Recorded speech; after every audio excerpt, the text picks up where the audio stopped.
За өнөөдөр ямар баяр болж байгаа вэ? Бүгдийн баяраар юу хийж байна? Яаж баярлж байна? Тэгэл унтахад хэлгүй. Унтахад байлгүй дээ. За өнөөдөр их өрсийн баярын өдөр тийм ээ. Тэгээд ээжтэй хандаж юу гэж хэлэх үү?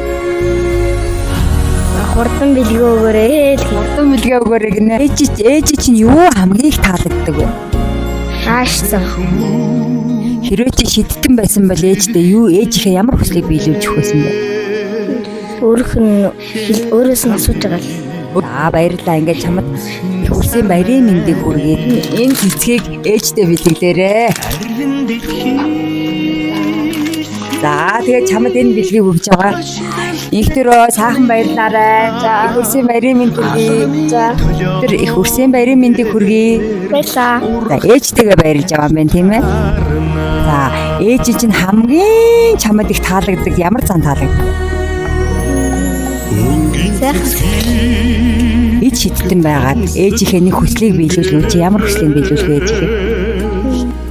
Бидрийг сайхан уулгуулах.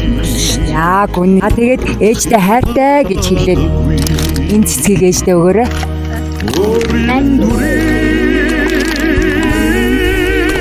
За энэ бэлгийг чамд хэлж байгаа. Их хүрсийн баярын мэндийг хүргэе. Сайхан баярлаарай. Баярлаа. Дөрөв Тэгтээ мө имэдэ хайртай юу? Хэлэх үү? Имэдэ хайртай юу? Хайртай. Тэгээд имэдэ баярлаа гэж. Баярлаа. Энэ бэлгийг чамд хэлж байгаа заа юу? Сайхан баярлаарай. Сайхан баярлаарай. Баярлаа. Сайхан баярлцаагаараа. За чамд их хүрсийн баярын мэнд хүргэе. Баярлаа. Хэрвээ чи шидтэн бол ээжийнхээ ямар хүслийг биелүүлэх вэ? Мянга асуулт. Ээжийн чинь ямар зан чамд хамгийн их таалагддаг вэ? Сайхан тань. Сайхан тантай болохоор ээжтэй хайртай гэж хэлээд энэ зүйлийг өгөөрэй.